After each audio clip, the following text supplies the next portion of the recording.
on Transcendence with Andrew. I'm your host, Andrew Wilson. On today's show, I have Kim Rahir. Kim is a 61-year-old mother of three who was diagnosed with MS in 2013 and decided to ignore her doctor's advice and muscle her way back to a happy life. Last year, she became European champion in masters weightlifting in her age at weight category. Her journey inspired her to leave her career in journalism in her 50s and become a health coach for middle-aged women.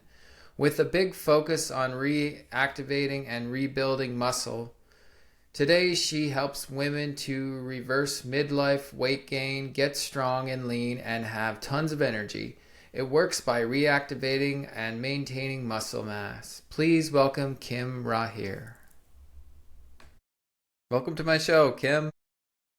Thanks for having me. Happy New Year. I don't know when this is going to air, but we just started the new year. Totally. So tell me about your journey. What made you an Olympic athlete? Well, I used to be a journalist. I always loved working out, but my job, like my profession, was like writing stories, finding information and sharing it. And then I got very ill very suddenly. I was like literally totally out from one day to the next with a rare autoimmune disease, which is called a syndrome Guillain-Barré. At the time, the doctors didn't know what it was, but I was seeing double. I was sent to hospital. After 3 weeks, my legs were completely paralyzed, couldn't wiggle a toe. And I had to fight my way back from that. When they finally knew what it was, they told me it's a one-off, so it comes and goes. It's scary, very unpleasant, but it doesn't come back. And it made me think so much. I mean, you have time to reflect when you can't move around, right? In hospital, I was really quite miserable and scared. And I realized, and this is something, at the time my kids were small, 3 small kids. I had a full-time job as a journalist. And I know, the women who are listening to this, so many of them will think, if I don't show up tomorrow, everything's going to go wrong. Everything is going to fall apart. And I learned like the hard way that it can happen that you don't show up tomorrow. And then, the world just keeps on turning. Somebody took help like looking after my kids, and my husband, we sort of had to take over the stuff that I used to do. We are not irreplaceable. And I think that's actually good news. I think that's really inspiring because it takes pressure off. It's not, the world does not rest on our shoulders. So after that, I thought that I had somehow learned my lesson. I became much cooler in so many things because, when you can't walk for like 3 weeks and then have to relearn walking for 6 months, your priorities sort of shift, and a bad grade that your kids bring home from school all of a sudden is not that big a deal anymore. I really felt I had learned a lot, and after 2 years, I was given like the green light that I could forget about this. I was a normal person again. I was so grateful. I was still working as a journalist, and then we moved countries. I mean, we had been moving around a lot. We moved again, and then I felt my left hand going numb after another year, and I knew this was not good. It was autoimmune again. Checks, and then I was told after all of this that I had MS, and I thought, come on, this is really too much. It's a low blow, right? You have been through this really traumatizing thing where you were like, and totally helpless in hospital, not able to move with small kids and everything. You fight your way out of that. You learn your lesson. You sort of live life differently, and then life comes back and says, yeah, no, we're not done. We're not done. So that was quite dark, actually. That was a darkness in my soul at the time. And I really had to make a super effort to not let my mind wander into the future, because with MS, you have no idea where you're going. You could be in a wheelchair for the rest of your life. You could be blind, or you could have nothing. And I think that was the next lesson that I learned, that I cannot look too far ahead. I need to focus on today. I need to do what I can today, because tomorrow is just too scary and too uncertain. And I think that's actually a pretty good skill to acquire, to be able to focus on today, on the present moment. I just wanted to spend time with my kids, and that was the one big lesson that the MS taught me. And then I had this desire to become physically stronger. And I think that goes also back to the hospital experience. I just wanted to be able to rely on my body again, to trust my body, and to be like really sort of autonomous and confident. And so I started lifting heavy. And that, weirdly enough, made my mind so much better. I became so much more optimistic and confident, and it became like a virtuous cycle from there. I got stronger and better, more confident, more optimistic, which helps, of course, with your health. And when after, I think, 3 years of, treatment, which for MS, which they tell you is for life, my neurologist looked at me and said, do you want to stop this? We can give it a shot. And I said, hell yes, I want to stop this. And that's when I thought, maybe, just maybe, I'm onto something with this strength approach. And even though it can't cure MS, it made me and my quality of life so much better that I decided I'm going to share this. I have to share this with women my age, because it's a very simple approach to physical and mental health. It's very democratic because anybody can do it. You don't need gym membership even. You don't need equipment. You can work with your own body. And I thought, I must just shout this from the rooftops. And that's when I quit journalism and decided to become a coach for women my age. That's amazing. So you shifted your mindset, and because you shifted your mindset, your body and you were like almost like consciousness working align with each other. And you changed your reality. And what were some of the challenges when you were lifting? Well, first of all, one's like really ridiculous, but I know it plays a big role in women's lives, is that, I will lift it in a gym, and then when you go for the heavy stuff, people will look at you and say, what are you doing? Well, I'm lifting. So in a way, you have to sort of fight or earn your way into this world, and it's not considered normal. Maybe it's better today. This was like a bit more than 10 years ago. I think now the awareness is more has evolved, but people would still look at you at the time and what's she doing really? And sometimes those questions would come from women. I remember once we had moved to Spain already, where we're living now. I was in the changing room of a gym, and this tiny Spanish lady came to me and said, tell me, Kim, does your husband not mind that you are so muscular? And I just, what the hell?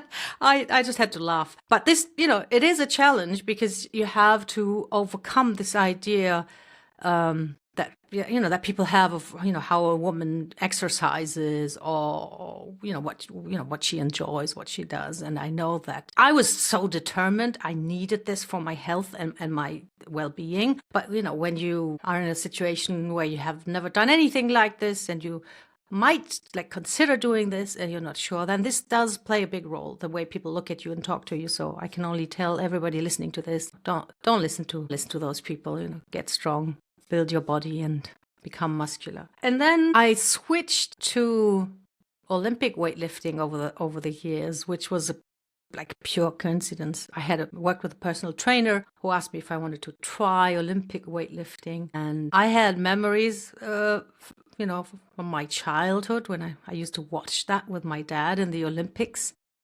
And what I remembered were overweight old men. At the time, they seemed old to me because I was a kid, in weird leotards, lifting heavy stuff. But still, I found that impressive, and I said, okay, let's try. And then if you are looking for a challenge with lifting, try Olympic weightlifting. Then you what a challenge, because strength is not enough. You need technique too, and you're moving very fast, but you don't have time to be like when you do powerlifting, you can be conscious, can be very concentrated. You can go slow to make sure that you lift with perfect form. That doesn't work with Olympic weightlifting, because you have to be explosive. So first of all, you have to repeat. the movements over and over again, so your body sort of automatically does them, and then you have to visualize so the bar travels on the right path and everything. And sometimes I thought, maybe I'm too old for this. Honestly, sometimes I thought this, how can I improve? And what I embraced, and I embrace now, and I'm just loving it, is that, what we always say, the process is, what you're aiming for. Don't worry about getting the perfect lift or lifting a certain weight. Just enjoy practicing and practicing. It makes you humble, but it also makes you tough, because, you learn to deal with failures, and I think that's a really good skill to have too. So I'm not saying that every woman should do Olympic weightlifting, but every woman should definitely do some kind of strength training, lift weights, or work with the body weight, because no matter how strange or unnatural it may feel for some at the beginning, over time you will reap benefits that are just, I can't even begin to say. Every part of your health, your physical and your mental health, will benefit. That's amazing. And then what? And then that brought you into coaching?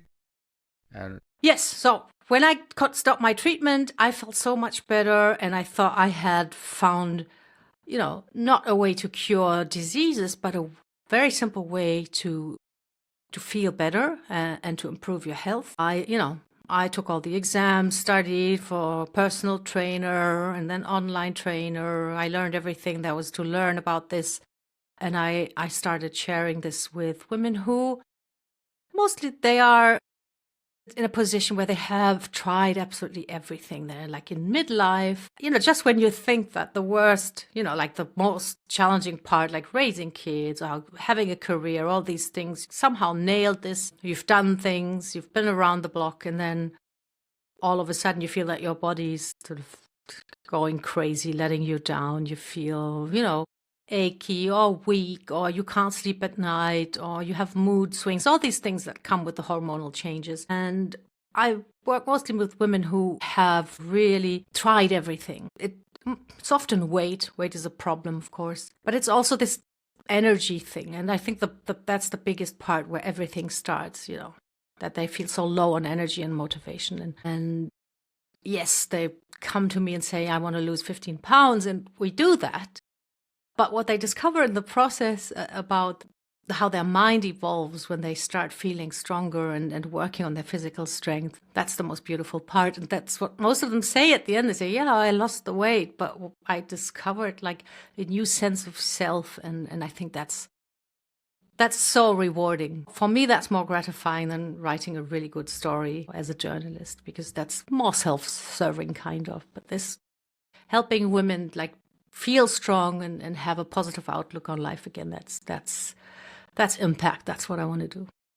that's amazing. I love that. Yeah, it's like you turn something totally drastic and turn it into a positive. And it was like every time I meet someone on the podcast, I hear about their story. They lost something, but then when they lost something, they used it to grow and to turn something into something beautiful. And it sounds like that's exactly what you did. You shifted your mindset, and it sounds like going to the gym is almost like meditation for you. It's your moment of peace. It's your moment of stillness. And I think that's beautiful. Yes. It's something that you learn over the years. We try to avoid hardship. We try to avoid challenges or setbacks. But they're the ones that make us grow, that help us become more, more grounded, actually, because these things are part of life, and it's normal to be afraid of them and to try to avoid them. But when stuff happens, that's when you have to tell yourself it is what it is, and I cannot change that. What I can change is how I react to this, how I respond. And there's a temptation to say, oh, this is not fair. And I talk to women all the time, and many say, oh, I have achy knees, I cannot work out, or oh, I had spine surgery, I can never lift. And it's all not true. It's like you get this diagnosis, or you have this thing that's going on with your body, and you think, okay, that's it for me, it's done. No, you have to work around it. You can always work around things. And when you do that, the reward is like tenfold, because it's something that you overcame and that you worked for and that you created for yourself. And I think that's just the best thing that can happen to you. I often say, and some people don't totally understand, I'm grateful for those health things that happened to me. At the time, I wouldn't have said this. I wouldn't have imagined that I could ever be grateful for this, because it's just scary and horrible. And you can have this reaction of, this is not what I wanted. This is not what, I didn't order this. And it's natural to have this in the first moments and even days and weeks. You think, oh, no, this is not what I asked for. Please, can we change that? But at some point, you have to just embrace the reality and say, okay, no, that's what it is.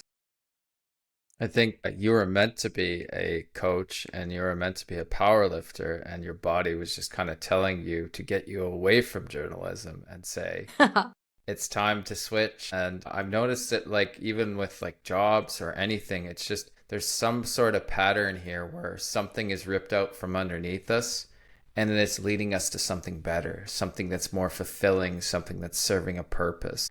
And that's what I've noticed. So that's what my whole outlook on life now is, if something bad happens, it was meant to happen for a reason. And I'm taking that and I'm just going to say, okay, well, what's it going to lead me to now? What better opportunities will I have now? Because we're limitless. We can create anything we want. And that's the beautiful thing about our minds, is we get so caught up in our chatter and the limiting beliefs and the trauma and everything, and it holds us and it keeps us stuck and trapped.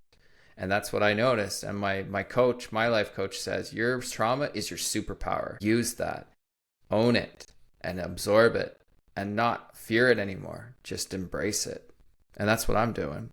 Yeah, and that's how I see this too, which is interesting, because I have been paralyzed. I have been in a wheelchair, and I survived. I'm here, so I feel that is a power, because that's a fear that cannot get to me anymore. I've been there, and I know that it didn't break me. So, and this is something like it's like an added strength. It's something that makes you stronger and more confident. And I think that when we can shift this perspective from, this is happening to me, to, this is happening for me, no matter how much it sucks, then we can really, we improve the quality of our lives. This is not something where we have this thing and say, this is how you should be, because it's like the moral thing to do, or it's the smartest thing to do, or it's like ethically better or whatever. It might be that, but it's not, for you in your very situation. It's just about the quality of your life, the quality of your mind, and that just improve if you stop struggling, trying to sort of push the reality away, and just embrace it and do whatever you can to deal with that. You will just have a more pleasant and fulfilling life. Absolutely. And that's wonderful. What are your overall goals? What's the next goal for you? Well, in my lifting, I'm preparing a German championship in March and a European championship in May. And the Europeans will happen in Albania, which is a place I've never been. So that's very, very interesting. And in my profession, it's just, help as many women as possible and, find the women that only I can help. I know that sounds weird, but I think there's a connection that you can find with someone and then really, really help them and change their lives. And I cannot have that with anybody. I think every woman has to find the coach who sort of clicks with her, and that's my road. Those women whom only I can help, and then help them improve their lives and become happy and healthy. That's exciting. So what advice can you offer my audience right now who's struggling or just not knowing what to do next in life? I would really encourage everybody to forget the big picture. I know this sounds weird because we're so often told we have to remember the big picture, and I know it can be very helpful, but in this very moment, if you're listening to this right now and you feel discouraged and hopeless, think that there's nothing you can do to improve your situation, focus on the next moment. If you're struggling with food, just focus on the next meal. Ask yourself, how can I make that next meal the best possible meal I can achieve under the circumstances I'm in? So don't get outside rules or anything. Just see what's in my kitchen? What's the best stuff that I could eat now to nourish my body? Or if you're struggling with exercise, don't think of big plans or joining a gym or whatever. Just go for a walk. Like, do something right now. Do a small thing right now, and that will give you positive feedback. You'll feel good about what you've done, no matter how small, and then you can move on from there. But don't get lost in big plans. Don't compare yourself or your lifestyle to all the stuff that you find online on how it should be. Never ask yourself, why is this like this? Never ask yourself, what's going on here? What have I done? Why am I here? Just ask yourself this one question: what can I do right now to make things better? And something, this is the only question you only ever have to ask in every single moment of your life. If you can always ask yourself, just right now, what can I do? And then do something, you'll keep moving forward, and it will not be so scary, so overwhelming, or so sort of unachievable. It's just the next step that you can take. And I think anybody can do something anytime. You just have to find that something, then do it, and you'll see it will make you feel great. That's wonderful. Such empowering words. Well, this has been such a wonderful interview, Kim, and I'm so glad to have met you. And I wish you nothing but continued success and much love to you. Thanks, Andrew. Same to you. What an inspiring conversation with Kim Rahir. Her journey from journalism to becoming an Olympic athlete, all while overcoming significant health challenges, truly shows the power of resilience and determination. I loved hearing her insights about the importance of strength training, especially for women in midlife, and how small, actionable steps can lead to big transformations. Kim's message about embracing challenges and discovering inner strength is a reminder that we are all capable of creating a fulfilling life, no matter the obstacles. If you're inspired by Kim's story and want to learn more about her coaching, be sure to check out her website. I'll leave it in the summary for the podcast. Thank you for tuning in to Beyond Transcendence with Andrew. If this conversation resonated with you, please subscribe, leave a review, and share it with someone who might need a little inspiration today. Until next time, remember, your strength is within you. All you have to do is uncover it. Much love to you all. Bye.